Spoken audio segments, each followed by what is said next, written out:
semua leader, singer, pemain musik, penyambut jemaat atau HP, kolektor Tuhan juga yang merekam, kiranya Tuhan memberkati apapun bentuk pelayanan kami Tuhan. Kami rindu melayani Kau dengan segenap hati kami Tuhan. Terlebih hamba yang Kau sudah siapkan untuk menyampaikan firman-Mu Bapa. Kau urapi hamba-Mu lebih heran daripada Kau Tuhan. Jelaskan firman yang ditaburkan oleh hamba-Mu boleh menjadikan kekuatan bagi kami, boleh tertanam tumbuh hidup dalam kehidupan kami masing-masing Bapa. Terima kasih Tuhan Yesus, terima kasih kuasa-kuasa yang tidak senang dalam kami memuji Engkau. Terlebih kami mau mendengarkan firman-Mu, kami satukan hati kami usir kami teguh di dalam nama Yesus. Biarlah hanya urapan Allah boleh terjadi di tempat ini Tuhan. Berkatalah Kau di atas setiap puji-pujian kami Bapa. Terima kasih Tuhan, awali pada pertengahan hingga akhirnya Tuhan, kami serahkan di dalam tangan kuasa-Mu. Dan kami akan mulai ibadah kami pagi hari ini hanya di dalam nama Yesus. Kami sudah berdoa dan mengucap syukur. Haleluya. Amin. Tuhan, kita berdiri Bapak Ibu Saudara kasih Tuhan. Pagi hari ini Bapak Ibu Saudara merasakan sukacita dari Tuhan. Bapak Ibu Saudara ada sukacita yang luar biasa dari Tuhan. Ada haleluya. Ada sukacita. Amin. Haleluya. Betapa hebat kasih Tuhan dalam hidup kita. Tidak ada yang lebih hebat dari kuasa Tuhan saat pagi hari ini. Kita akan naik pujian. Betapa hebat, betapa kuat.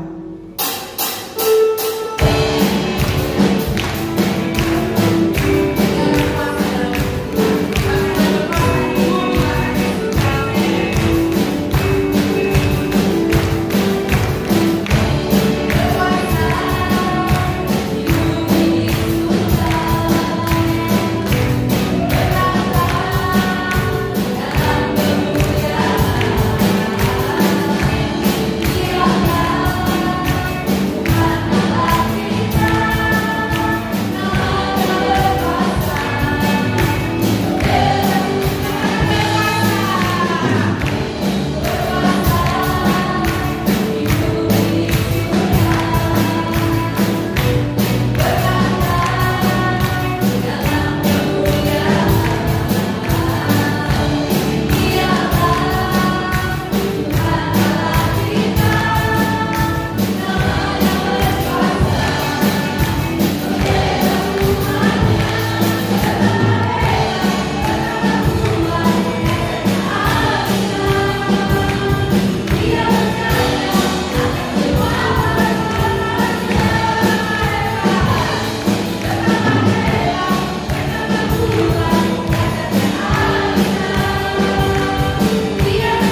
pujian hati sebagai hamba.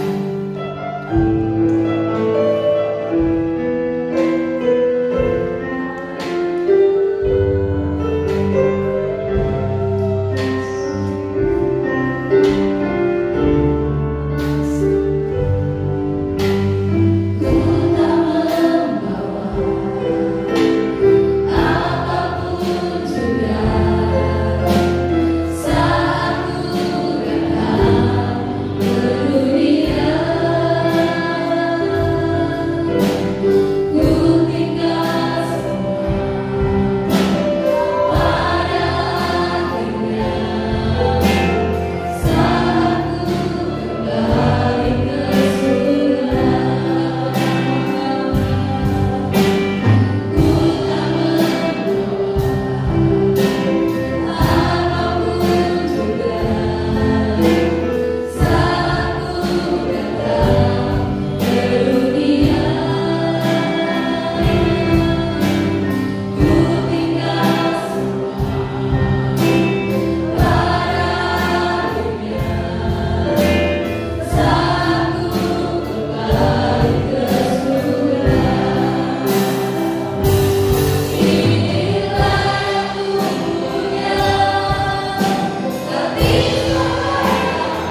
perbaikan kehidupan kami. Tuhan tidak pernah tinggalkan kami. Itu janji Tuhan bagi kami yang percaya. Biar Tuhan Yesus, kesempatan siang hari itu Tuhan, kami mau juga Tuhan dipersiapkan, dibekali lewat kebenaran firman Tuhan. Biarlah Tuhan Yesus, hamba Engkau yang persiapkan untuk menyampaikan kebenaran firman-Mu. Tuhan urapi dengan kuasa-Mu ya Bapa, untuk mengurusan kuasa-Mu. Biar setiap perkataan yang berindah hamba-Mu boleh setur kehendak daripada Engkau Tuhan. Biar Engkau sempurnakan ibadah kami ketika kami boleh mendengar firman yang berkuasa. Hidup kami diubah, hidup kami boleh dimeteraikan oleh firman, dan hidup kami boleh bawa dalam setiap kehidupan kami di luar hidup ini. Kami boleh ingat, kami harus melakukan firman. Mampukan kami dengan kuasa Roh Kudus saat kami mendengar firman. Kami mau tanggalkan segala ego kami dari depan Engkau. Kami mau Tuhan diisi oleh kebenaran firman-Mu. Ampunikan segala dosa dan kelemahan kami. Kau kuduskan, sucikan, layakkan kami. Ketika firman Tuhan kami dengar, kami boleh dikuatkan kembali. Hidup kami diubah Tuhan. Terpujilah nama Tuhan Yesus. Biarlah Tuhan kami mau dulu diam, kami mendengarkan firman-Mu. Berbicara oleh hamba-Mu, kami siap mendengarkan. Di dalam nama Tuhan Yesus kami berdoa. Haleluya. Amin.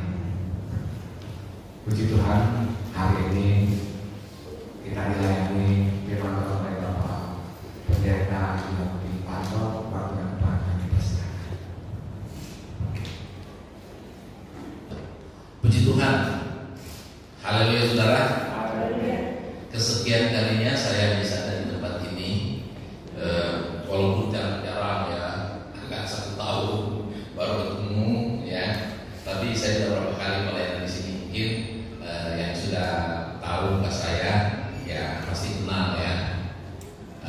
Saya pernah beberapa kali melayani ibadah keluarga waktu sama almarhum ya. Om Jansen ya. Ini sesuatu hal yang luar biasa. Terima kasih buat Ibu Gembala, keluarga, jemaat, majelis yang mempercayakan saya bisa sampaikan firman Tuhan di pagi hari ini ya. Saya sama almarhum di tempat ini kenal ya. Tapi suatu saat Tuhan bawa kami lagi ngobrol apa di tempat minum. Beliau bercerita begini sama saya, Bro, saya pernah ke Manado dan saya pergi ke satu kampung namanya Pineleng ya. Saya pergi ke salah satu keluarga dan saya disuguhkan makan apa, ikan mujair atau apa, dan saya dikasih makan, dikasih makan jamu lah. Terus saya tanya, itu di mana itu? Nggak tahu, di rumah saya ya. Saya kaget dulu, itu rumah saya gitu. Oh saya ya. Saya bilang dunia ini terlalu kecil ya Om ya. Ternyata Om udah pernah ke rumah saya gitu. Rupanya ada mungkin yang pernah membantu sini namanya Wafta ya, Osende. Itu kakaknya menikah sama kakak saya ya. Jadi mereka tinggal di rumah kita. Rupanya gembala di sini seorang kebapaan benar. Setiap mungkin orang yang pernah membantu di sini bisa cari gitu ke daerah-daerah di mana asal pekerjaan tersebut. Makanya saya kaget, loh itu rumah saya gitu. Ya, puji Tuhan ya. Perkenalan yang luar biasa. Dan kemarin di Malaysia Ibu Gembala minta izin saya untuk menyampaikan firman Tuhan di tempat ini minggu kedua ya Ibu Gembala ya. Cuma saya minggu kedua itu ada pelayanan pagi jam 7, memang jam 10 kosong. Tetapi jam 1 itu ada pelayanan juga. Saya bukan orang yang sama sini gitu. Kalau saya rasa saya datang nanti akan terlambat dan dilihat jemaat sebentar pujian saya masuk, saya nggak pernah lakukan itu. Nggak pernah saya mau ya. Walaupun ibadah berdekatan ya. Berapa kali ibadah berdekatan. Saya ibadah mau jam 7 pagi dan satu ibadah jam 10. Saya kalau sama gembala jam 10, orang lain aja yang mulai jam 10 jam saya, tapi dia bilang nggak apa-apa, datang aja. Jadi saya selalu izin dan tidak seruduk sana sini. Walaupun itu dipercayakan orang, karena saya dipegang orang yang tidak pernah meminta melayani di mana-mana. Walaupun saya Manado dan puji Tuhan sampai gereja pusat Manado pun telepon saya sendiri untuk saya melayani. Karena itu saya tidak mau meminta, ya. Karena kalau lagi duduk baca firman Tuhan, ketua MD suruh telepon lewat anaknya panggil Yomi pelayanan pagi, dan itu 1.000 orang sekali ibadah. Dan saya tidak pernah meminta hal seperti itu. Dan itu yang saya didik dalam diri saya, baik keterlambatan, begitu juga dengan hal-hal yang lain. Saya percaya Allah juga akan memberkati kita dengan cara Allah sendiri, asalkan kita setia. Bagaimana cara kita itu dalam keadaan apapun, dalam keadaan paling sulit pun, dalam titik nol pun, kalau kita taruh hidup kita kepada Tuhan, Tuhan itu tidak mungkin meninggalkan kita. Anak saya ini dia sekolah di Taiwan, SMK kelas 1, ya, 16 tahun. Dia berangkat sekolah di sana. Jadi sekarang dia udah kuliah di tahun kedua, ya. Jadi udah 5 tahun di sana. Bagaimana survive dia di sana? Orang tua tidak membiayai hidup dia. Tapi karena di sana ada program belajar 3 bulan, praktek 3 bulan itu digaji dengan PNR sana. Itu yang menutupi kebutuhan dia, asrama, pendidikan, makan dia, dan apa yang harus dibangga dengan seorang anak rantau. Saya cerita sama dia, kamu kalau sekolah kita kamu lulus, ya. Karena saya cerita tadi malam dia kaget, ternyata walaupun di Indonesia dulu saya sekolah itu begitu susahnya luar biasa. Istri saya juga kaget, istri saya sekolah di Beijing, saya sekolah di Lampung, ya. Di Lampung seperti itu, di Lampung kita makan aja setengah mati gitu, ya. Dan saya kalau dapat berkat, saya harus traktir teman saya 5-6 orang dengan uang yang cukup, cuma habis begitu. Tapi saya bagi sama teman-teman. Dan dulu seperti itu, memang seperti itu yang saya alami. Dan mungkin mereka tidak pernah alami. Bahkan hal yang paling sulit pun saya cerita. Tadi malam mereka kaget juga. Saya bilang saya pernah diberikan makan disiram sama air cuci tangan sama ibu gembala. Apa saya marah? Saya tetap survive sampai sekarang. Saya percaya Allah juga punya cara untuk saudara. Allah punya cara untuk kita, untuk mengangkat hidup kita, membuat kita bertahan di dalam Tuhan. Karena Dia mengasihi saya dan saudara. Haleluya. Saya tidak berbanyak kata. Nama saya tadi disebut sama Bapak majelis tadi, ya. Nama saya Yudi, marga saya Panto, saya orang Tionghoa, orang Jakarta. Saya 3 cowok semua.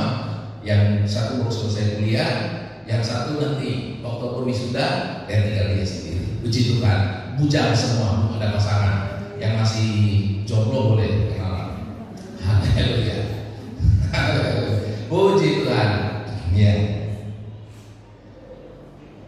Satu hal juga saya mau sampaikan kepada saudara. Kenapa anak saya suruh sekolah di Taiwan? Karena saya orang Tionghoa, tapi dia cuma tahu bahwa ini Aibo. Ya. Jadi anak saya bilang sekolah dan kamu bisa belajar, biar tahu Mandarin. Haleluya. Kita lihat dalam kitab kita. Haleluya, saudara, semangat. Tenang sampai firman Tuhan cepat. Haleluya. Saudara, dalam 2 Samuel 2 Samuel 11 ayat 14. 2 Samuel 11 ayat 14. Saya bicara satu konteks kepada saudara. 2 Samuel. Sudah dapat saudara? 2 Samuel pasal yang ke-11 ayat 14 sampai 17. Kita akan baca sama-sama ayat ini. Ya, ada di CD, ada di handphone suci saudara, ada di Alkitab saudara. Ya. Bunyi firman Tuhan begini, saya akan baca di sini depan sana, saudara di sini. Ya, baca sama-sama. 2, 3. Paginya Daud menulis surat kepada Yoab dan mengirimkannya dengan perantara Uria. Ditulisnya dalam surat itu demikian: tempatkanlah Uria di barisan depan dalam pertempuran yang paling hebat. Kemudian kamu mundurkan diri daripadanya supaya ia terbunuh mati. 16. Pada waktu Yoab menempuh kota Rabah, ia menyuruh Uria pergi ke tempat yang diketahuinya ada lawan yang gagah perkasa. Ketika orang-orang kota itu keluar menyerang dan berperang melawan Yoab, maka gugurlah beberapa dari tentara dari anak buah Daud, juga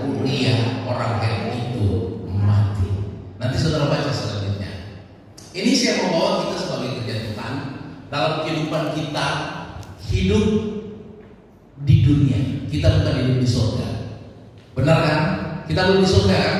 Kalau di surga nanti ya kita setia, besok sampai mau masuk surga besok ya siap-siap ya.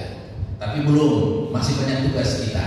Karena prinsip saya, kalau surga kita sudah sampai di surga, berarti rumah kita yang dibuat oleh Tuhan Yesus sudah jadi. Karena Yesus katakan, aku akan pergi kepada Bapa dan menyiapkan tempat bagi kita. Jadi kita masih ada rumah kita sementara dicat atau di apalah di sana ya gitu ya. Jadi jangan pikir-pikir dulu mau pergi ke surga ya. Jangan pikir-pikir sekarang mau pergi ke surga. Nanti ada waktunya. Kalau sudah gilirannya kita akan ke surga. Tetapi kita masih ada di dunia ini. Saya mau bawa kehidupan kita. Sehebatnya kita sebagai kerja Tuhan, setaatnya kita sebagai kerja Tuhan, udah pasti tantangan selama kita ada di dunia ini ada. Benar apa betul? Upin bilang betul ya. Karena kita sudah bertahan untuk tetap hidup, untuk tidak melakukan pelanggaran. Karena kalau pelanggaran datang dari luar untuk mengambil hidup kita. Dan itu yang terjadi di dunia ini. Dan saya membawa kita sebagai kerja Tuhan. Kalau sudah percaya menjadi anak Tuhan, kita jangan buat seperti apa yang dilakukan oleh Daud. Daud orang yang dipilih oleh Allah dari sekian banyak kakak beradik untuk menjadi seorang raja. Tetapi Daud mengingini sesuatu, yaitu istri daripada Uria ini, untuk dijadikan istrinya dengan cara merekayasa hidup. Anda tahu tentang rekayasa? Rekayasa dalam kamus bahasa Indonesia memiliki arti sesuatu yang direncanakan dalam suatu persekongkolan untuk sesuatu yang jahat.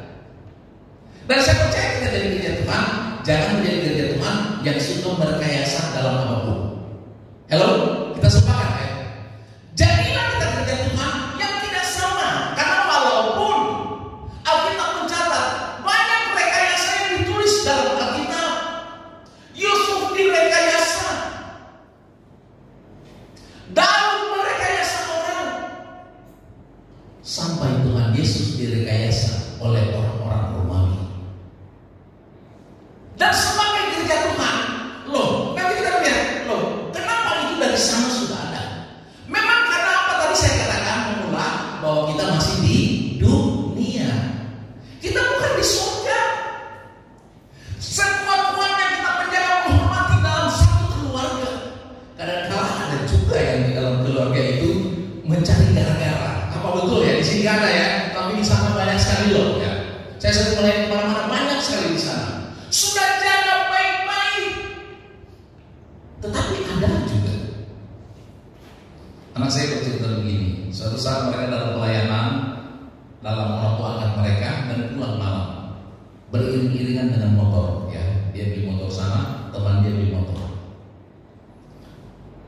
Dalam jarak 10 meter teman dia itu ditaruh mobil dan terbang di atas motor, di atas mobil ya, di depan dia. Saya tanya sama dia dari malam, saya mau cari tahu ceritanya seperti apa. Dia bilang kita udah baik-baik di jalan bagus-bagus, tapi ada mobil yang tidak baik. Anda kan suka hidup di kota Jakarta yang sangat rumit tentang kendaraan ya. Kadang-kadang menguji kesabaran kita untuk membedakan anak Tuhan sama bukan anak Tuhan itu sulit di jalan di kota Jakarta. Betul apa betul? Kadang-kadang untuk saya buka kaca, saya lagi marah, tiba-tiba bapak majelis, nggak jadi marah. Malu saya ya, misalnya gitu. Tapi hati-hati jangan sampai kita kejadian. Karena kita masih manusia. Seperti yang tadi kesaksian pertama saya sampaikan, Bapak Gembala almarhum di tempat ini tiba-tiba bercerita sama saya, dan saya kaget. Wah, puji Tuhan, Bapak Gembala udah pernah tidur di rumah saya, ya, di kampung saya. Walaupun rumah saya rumah desa, saya orang desa, ya. Tapi dia udah pernah ke sana. Ya. Dan itu terlalu kecil. Tidak mungkin juga saya akan bertemu Anda di jalan. Mungkin berpesan mobil dengan mobil dan mungkin ambil mau serempet. Bagaimana kita bisa menjaga diri kita? Yang tadi saya katakan anak saya, dia bilang kita dalam kondisi baik, jalannya tidak cepat juga. Tetapi ada hal aja yang diizinkan Tuhan sehingga itu terjadi.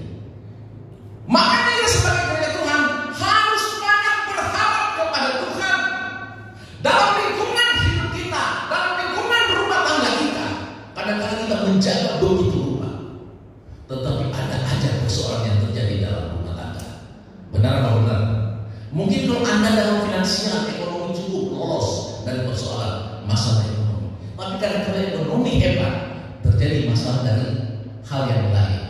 Amin, saudara, sering terjadi. Untuk kita bisa bertahan dalam keadaan seperti itu, hanya kita menyerahkan hidup kita kepada Allah. Karena Allah mampu menjaga hidup kita. Dalam kelompok 12 murid daripada Tuhan Yesus 12 rasul, ada satu orang yang juga dikuasai oleh iblis, yaitu Yudas Iskariot. Siapa saya dan saudara? Iman kita lebih kuat siapa dengan Yudas Iskariot? Yang lebih kuat dari Yudas Iskariot cuma katakan sih. Yudas Iskariot itu Yesus loh. Yudas Iskariot bersama dengan Tuhan mengalami mujizat. Tetapi ada waktu-waktu tertentu kalau kita tidak menjaga hati ini, kita akan bisa sama seperti Yudas. Kita itu bukan manusia super power yang tidak punya hati, tidak punya perasaan. Hal itu bisa juga datang. Makanya kita jaga bahwa kita bukan hidup di surga. Banyak tantangan, banyak masalah kita bisa hadapi. Daud, seorang yang kita hargai, dihormati oleh banyak orang. Dan Anda harus saya katakan, di dalam segala hal harus hati-hati. Kadang-kadang rekayasa itu datang daripada orang yang kita hormati. Mau butuh survei? Butuh survei? Dan begitu dihormati rakyat, dia buat rekayasa. Kerajaan Romawi sama Tuhan Yesus, Pilatus buat rekayasa. Saya mau lebih Pilatus di sini. Kita manusia biasa yang banyak kelemahan, banyak kekurangan. Kita harus bawa diri kita itu baik-baik. Haleluya, saudara. Jangan tegang. Ada Tuhan bersama dengan kita yang mampu membawa hidup kita masuk di dalam hati kita lewat peran kuasa Roh Kudus itu. Kalau kita tidak membawa diri kita yang hidup di dalam Tuhan, dekat dengan Tuhan, bisa banyak aja terjadi. Dalam rumah tangganya kadang-kadang kita udah mau meledak suami istri. Iya kan? Nggak peduli dia pendeta, nggak peduli dia pelayan mimbar. Kadang-kadang itu kata-kata ini tidak bisa kita jaga baik-baik. Saya percaya Tuhan jaga kita semua. Haleluya. Tuhan lindungi kita semua. Amin. Anak saya itu baru datang dari Taiwan, lumayan keluar duit buat PP dia. Cuma untuk apa? Puji Tuhan, kami tanggal 20 kemarin happy anniversary 25 tahun. Ya, kami nggak bikin acara kegiatan, cuma bikin ibadah di rumah. Ya, di tempat pelayanan kami di Sunda kami bikin ibadah. Pelayanan kami kecil, tetapi Tuhan percayakan ada 2 pelayanan. Nanti Senin besok di Jakarta Pusat. Ya, kami ibadah juga. Saya bilang sama istri saya lebih baik yang begini. Kita serahkan semua kepada Tuhan. Anak saya datang jauh-jauh hari di sana. Dia katakan, sudah saya pulang katanya. Cuma dapat izin 10 hari biasa 1 bulan. Cuma untuk apa? Dia ingin melihat bahwa Tuhan jaga mama papanya, Tuhan jaga kakak-kakaknya. Dari mana kami pendeta? Saya 3 kuliah loh. Ya. Tetapi dia adalah Tuhan sumber berkat. Amin. Kami bukan pelayanan gereja besar, tetapi Tuhan itu maha dahsyat dan maha mencukupkan. Kemana kita melangkah, kita serahkan diri kita kepada Tuhan. Anak ini dia telepon, Pak, saya pelayanan di Taiwan Pak, tapi harus dibaptis di mana ya? Saya bilang baptis aja di sana, yang penting baptis Islam, oke. Tapi dia bilang gini aja bro, saya mau bapak yang baptis saya. Jadi banyak agenda waktu dia pulang, KTP-nya hilang di Taiwan, harus urus, baptis lagi, terus paspornya mau lewat. Jadi ini sebenarnya nggak boleh balik gini, karena paspornya sampai 6 bulan lagi. Tapi puji Tuhan, hari Selasa di balik siang, rupanya Selasa pagi udah kasih tahu paspornya jadi. Haleluya. Tuhan tolong semua berjalan dengan baik. Siapa yang mesti andalkan? Hanya serahkan hidup kita kepada Tuhan. Ibu yang bersaksi tadi percaya Tuhan mampu memelihara ibu sekeluarga, bahkan memberkati masa depan ibu. Karena kita serahkan hidup kita kepada Tuhan. Walaupun banyak orang yang merekayasa hidup kita, banyak orang di sekeliling kita, mungkin kenapa mereka bisa sukses berusaha untuk menghentikan langkah kita. Tetapi kalau kita punya Tuhan, haleluya, Tuhan mampu menjaga semuanya itu. Tuhan mampu melindungi kehidupan kita. Tuhan mampu mengangkat kita. Mungkin orang tidak pandang kita, tetapi Allah yang mampu mengangkat hidup kita. Kudus bekerja di setiap saat dalam kehidupan kita. Kemarin anak saya berkata kita apa? Kita harus percaya dengan Tritunggal, Bapa, Anak, dan Roh Kudus. Saya katakan peran Bapa menjadikan langit dan bumi, menjadikan manusia dari sisinya. Tak kalah tidak ada hubungan manusia dengan Allah. Kurang lebih 400 sampai 450 tahun.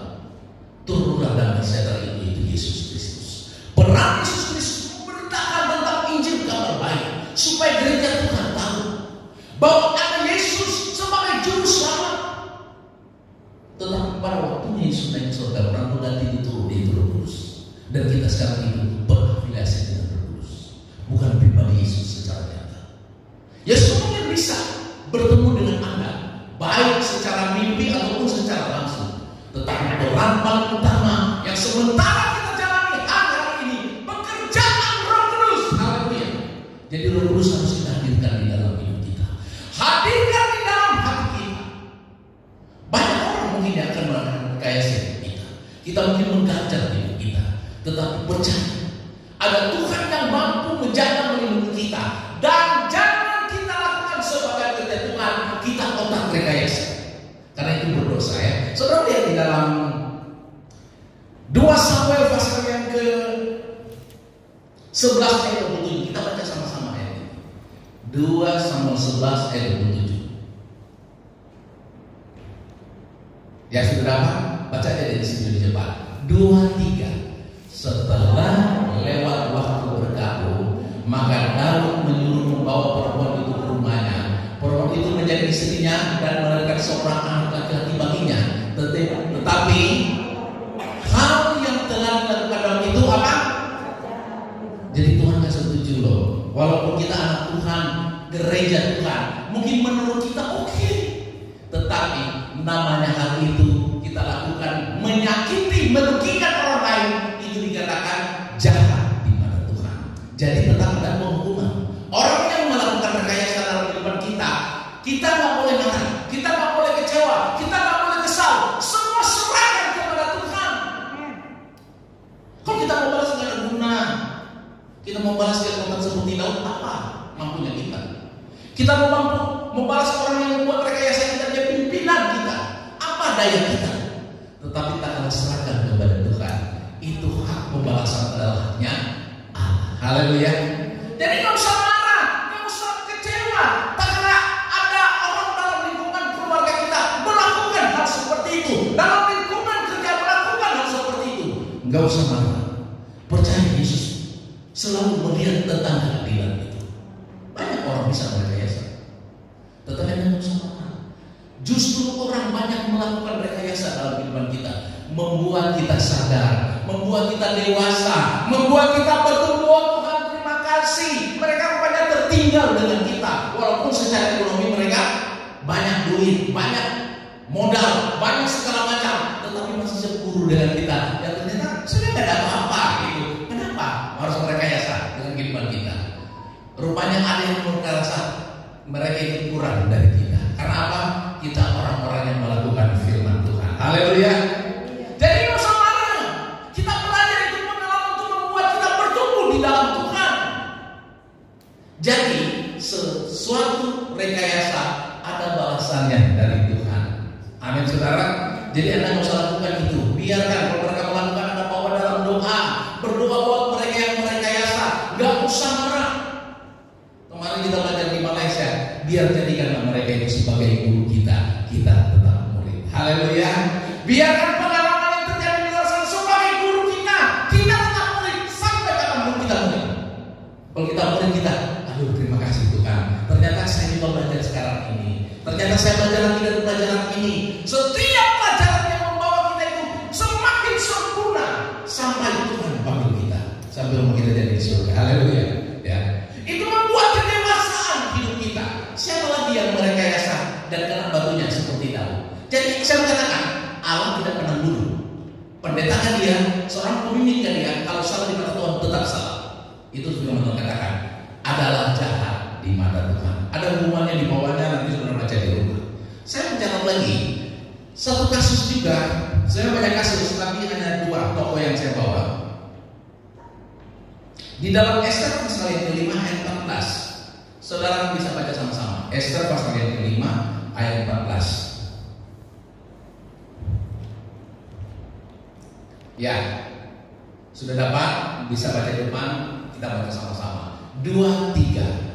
Lalu kata Seres, istrinya dan semua sahabatnya kepadanya, suruhlah orang membuat tiang-tiang tingginya 50 hasta dan persembahkan besok pagi kepada raja, supaya Mordekai disulahkan orang pada tiang itu. Kemudian dapatlah engkau dengan bersukacita pergi bersama-sama dengan raja ke perjamuan itu. Hal itu dipandang baik oleh Haman, lalu ia menyuruh membuat tiang itu. Apa? Siapa? Dan kepada siapa yang akan terjadi ini? Haman adalah seorang pemimpin di dalam kerajaan Ahasuerus. Haman adalah seorang terpandang. Tetapi Mordekai yang cuma diam di depan pintu gerbang, gak ada apa-apanya Pak ya. Kalau baca sejarah gak ada apa-apa. Ngapain sih cemburu sama Haman, sama Mordekai ini? Haman begitu panas, aku tidak berkata, saya baca ulang-ulang. Dia begitu panas hatinya, cuma menginginkan dia itu disembah. Ya. Haman ingin disembah, padahal dia bukan raja, tetapi dia berusaha untuk melakukan rekayasa supaya Mordekai bisa digantung tiang gantungan. Alkitab mencatat apa? Istrinya setuju, orang-orang di sekitar mereka setuju. Persekongkolan itu melibatkan 3-5 orang rupanya ya. Jadi kalau misalnya, yuk kita bikin hoax ya buat jemaat ini ya, itu udah berdosa luar biasa ya. Jangan pernah lakukan. Mungkin orang bisa lakukan kepada kita nggak usah marah. Akibat apa yang dibuat oleh Haman? Haman memandang itu baik dan dia akan melakukan kepada Raja Ahasuerus. Semua orang yang Yahudi ketakutan, mereka akan binasa, termasuk Mordekai yang digantung di tiang gantungan. Bagaimana perasaan kehidupan seorang Mordekai yang tiba-tiba mendengar Haman, seorang yang berpengaruh dalam kerajaan, akan membuat tiang gantungan buat Mordekai. Anda pernah mendengar cerita tentang kejayaan Napoleon Bonaparte ya. Dia habis menguasai seluruh Eropa, bahkan Asia sudah dikuasai ya. Suatu saat dia itu bertemu dengan sahabatnya dan diundang untuk ke tempat dia, tempat istananya. Napoleon Bonaparte mengundang teman dia dengan alat militer. Semua teman-teman pada berbaris dan temannya datang diteriaki, sahabat Napoleon Bonaparte datang. Dan mereka begitu menghormati, membuat para kader dengan senjata-senjata dan masuk. Sahabat ini berlari dan didapatkan Napoleon Bonaparte dan dia peluk sebagai seorang sahabat. Dia peluk, dia ciuman, bahkan mereka bertangis-tangisan karena sahabat lama.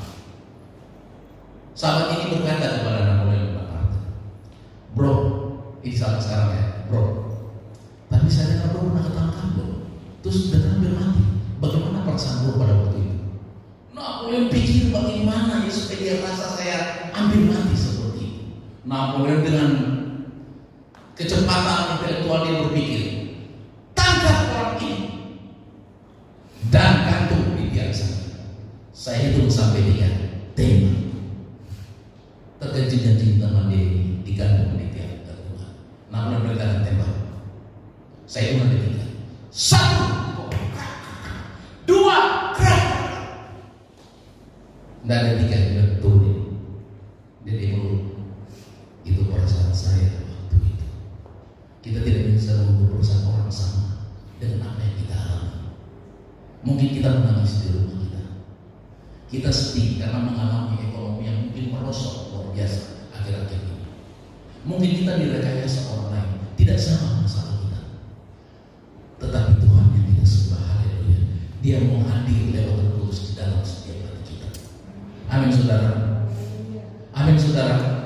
Dia mau hadir dalam hidupmu.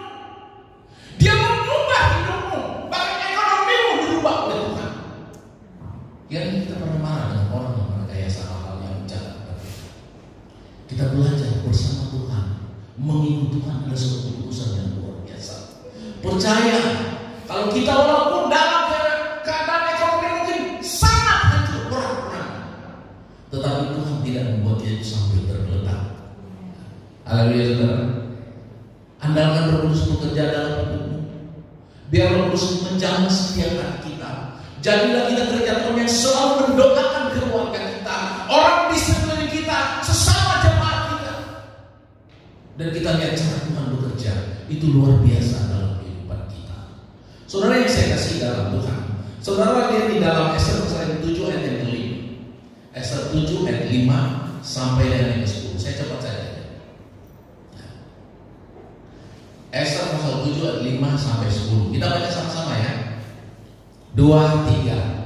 Maka bertanyalah Raja Ahasveros kepada Ester sang ratu, siapakah orang itu dan di manakah dia yang hatinya mengandung niat akan berbuat demikian? Lalu jawab Ester, penganiaya dan musuh itu ialah Haman, orang jahat ini. Maka Haman pun sangatlah ketakutan di hadapan raja dan ratu. 8. Lalu bangkitlah raja dengan panas hatinya daripada minum anggur dan keluar ke taman istana. Akan tetapi Haman masih tinggal untuk memohon nyawanya kepada Ester sang ratu, karena ia melihat bahwa telah putus niat raja untuk mendatangkan celaka kepadanya. 8. Ketika raja kembali dari taman istana ke dalam ruangan minum anggur, maka Haman berlutut pada kaki tempat Ester berbaring. Maka tita raja masih juga ia hendak menggagahi sang ratu di dalam istana sendiri. Tak kala tita raja itu keluar dari mulutnya, maka diselubungi oranglah muka Haman. 9. Sembah Hamana, salah seorang sida-sida yang dihadapan raja, lagi pula tiang yang dibuat oleh Haman untuk Mordekai, orang yang menyelamatkan raja dengan pemberitahuan itu, telah berdiri dekat rumah Haman, 50 hasta tingginya. Lalu kita raja sulahkan dia pada tiang itu. Saudara, pesan moral bagi kita sebagai gereja Tuhan, jangan suka buat jebakan kepada orang lain. Saya katakan sekali lagi, jangan suka buat rekayasa kepada orang lain. Jangan suka berbuat jahat kepada orang lain, apalagi dalam keluarga kita. Haleluya. Sayangi keluarga kita, sayangi orang di sekeliling kita, sayangi jemaat sama kita. Karena apa? Alkitab katakan perangkap yang kita buat akan kita nikmati juga sendiri. Haman. Apakah Mordekai, Ester dan orang Yahudi mereka minta pertolongan dengan bagaimana untuk bisa melawan, bagaimana untuk bisa melakukan itu supaya mereka bebas? Alkitab mencatat mereka hanya berdoa. Anda mau baca ayat selanjutnya. Mereka berdoa, mereka berpuasa, mereka nggak marah, mereka sampaikan isi hati kepada Tuhan lewat Raja Ahasveros. Orang yang melakukan kejahatan itu dia yang menerima akibatnya. Jadi nggak perlu takut. Anda berjalan, Anda bekerja dapat ruang hidup saudara. Percaya Tuhan mampu membela. Haleluya. Tuhan mampu menolong saudara asalkan kita serahkan hidup kita kepada Tuhan. Ester berdoa berpuasa 3 hari 3 malam. Dia tidak minta pembelaan sana sini, hanya minta kepada Allah. Alkitab berkata, apa yang dibuat oleh Haman untuk menggantungkan Mordekai, akhirnya Haman yang tergantung di sini. Di dalam Galatia 6 ayat yang ke-7, kita baca sama-sama ayat ini. Galatia 6 ayat yang ke-7. Baca sama-sama ya, kencang. Tadi suaranya kurang kencang, saya sendiri tadi. Ya kencang ya. 2, 3. Jangan sesat. Allah tidak membiarkan dirinya dipermainkan, karena apa yang dilakukan orang itu juga yang akan dituainya. Anda percaya yang kita ini? Anda percaya firman Tuhan ini? Kalau kita percaya, biarlah mereka yang melakukan itu kepada kita, merekayasa hal yang jahat, tetapi kita tetap berdoa kepada Tuhan. Ampuni mereka, biarkan mereka melakukan. Mungkin mereka tidak tahu seperti yang dikatakan. Kita berjalan bersama Tuhan, berdoa kepada Tuhan. Firman mengatakan Allah tidak mungkin dipermainkan. Ya, jangan sesat. Allah tidak membiarkan dirinya dipermainkan. Karena apa yang ditabur orang itu juga yang akan dituainya. Kita katakan Anda menang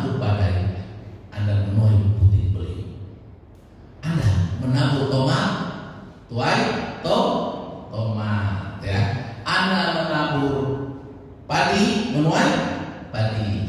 Anda berdoa hari ini, Anda berdoa besok, Anda berdoa sebentar, itu akan Anda tuai setiap hari. Kalau Anda berdoa tidak berdoa, tidak menuai apa-apa, ya.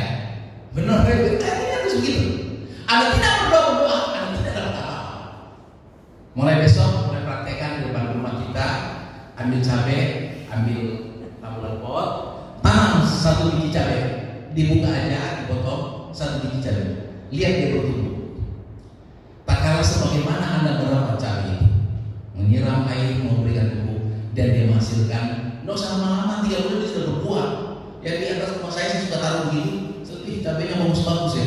Orang lewat, bro, cabainya bagus-bagus, boleh dong pakai makan pakai tangan. Ya ambil, saya pergi ambil. Ya, orang lain menikmati berkat yang kita tanam. Karena apa?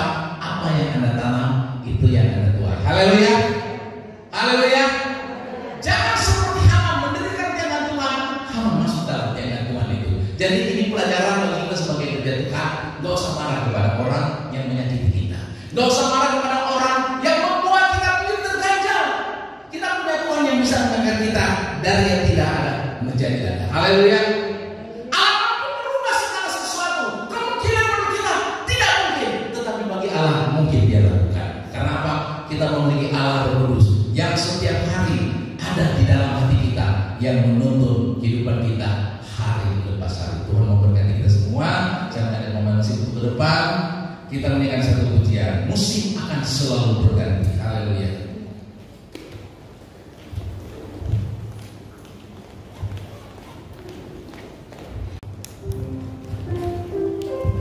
Musik akan selalu berganti. Kasih Tuhan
Mungkin hidupmu sedang direkayasa. Ada yang ingin berbuat jahat olehmu. Ada yang ingin melukai hati dan perasaan.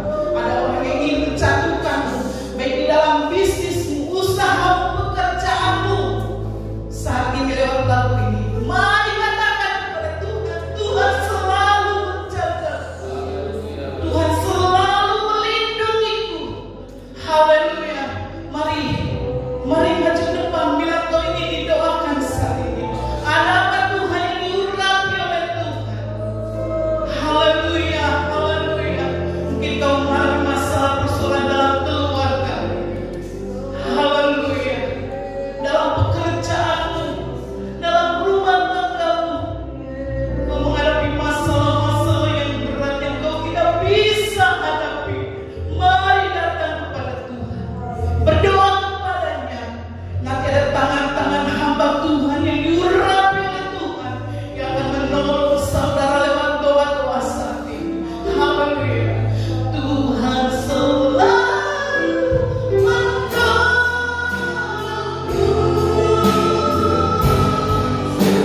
Haleluya. Haleluya, kami angkat Tuhan. Hati kami, kami angkat tangan kami Tuhan. Memohon pertolongan-Mu. Haleluya Tuhan.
kasih Tuhan, firman-Mu yang terus boleh menguatkan kami. Ada Engkau Allah yang besar dalam hidup kami, yang akan memproteksi, menaungi, melindungi, jaga terus hati kami Tuhan, agar kami boleh terus berlayak di depan-Mu. Terima kasih Yesus Tuhan, terima kasih. Kami percaya, kami datang pulang tidak sama. Kau memberikan kemenangan-kemenangan itu buat kami Tuhan. Terima kasih Tuhan, terima kasih. Kami percaya Kau hadir, Kau ada di tengah kami. Kami serahkan kepada Engkau Tuhan setiap doa-doa kami. Dalam nama Yesus Tuhan kami berdoa dan mengucapkan syukur. Haleluya. Amin. Puji Tuhan. Firman yang luar biasa Bapak Ibu Saudara, supaya kita tetap percaya kepada Tuhan bahwa apa yang kita tabur kita akan menuainya. Terima kasih kepada Bapak Pendeta Yobi yang sudah menyampaikan firman-Nya. Tuhan memberkati keluarga, juga memberkati pelayanannya dimanapun berada. Kiranya Tuhan pakai lebih luar biasa lagi. Puji Tuhan, Tuhan Yesus baik. Kita boleh ada tetap memuji dan memuliakan nama Tuhan. Saya ucapkan banyak terima kasih buat Bapak Pendeta Yopi, Ibu Yanti, juga Dede. Tuhan Yesus memberkati. Tuhan Yesus terus pakai. Tuhan pakai Dede juga di Taiwan. Boleh menjadi anak yang baik, boleh menjadi saksi Kristus, memenangkan banyak jiwa. Puji Tuhan. Kita semua di tempat ini sidang jemaat GPD Montoya selalu diberkati dengan Tuhan. Tuhan Yesus baik. Kita akan mengakhiri ibadah pada pagi hari ini. Saya udah kira sama bangkit berdiri. Kita naikkan pujian. Kami memuji kebesaran Tuhan.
yang dia melayani Tuhan, kami percaya ada pertolongan Engkau senantiasa Tuhan. Nama Tuhan dipuji, dimuliakan, diagungkan. Terima kasih Bapak, terima kasih.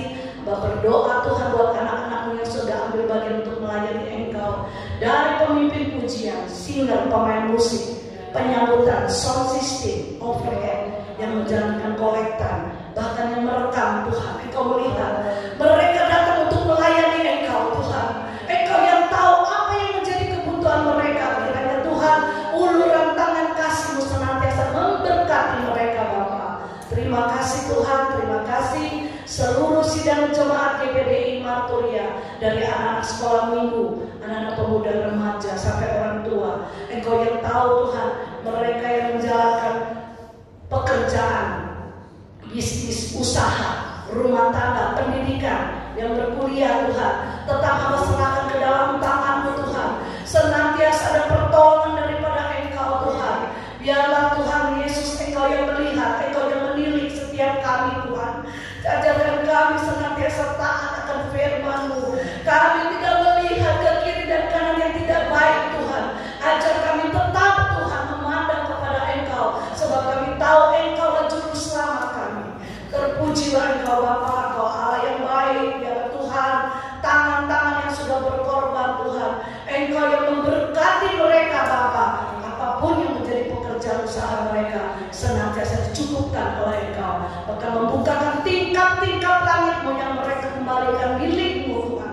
Baik mereka yang melalui online, bahkan mereka yang kembali ke tempat ini. Kami percaya Tuhan, firman-Mu ya dan amin. Kami tetap pegang teguh akan janji-Mu. Terima kasih Bapak, terima kasih. Kalau sebentar kami akan pulang, kami akan terima berkat anugerah daripada Engkau.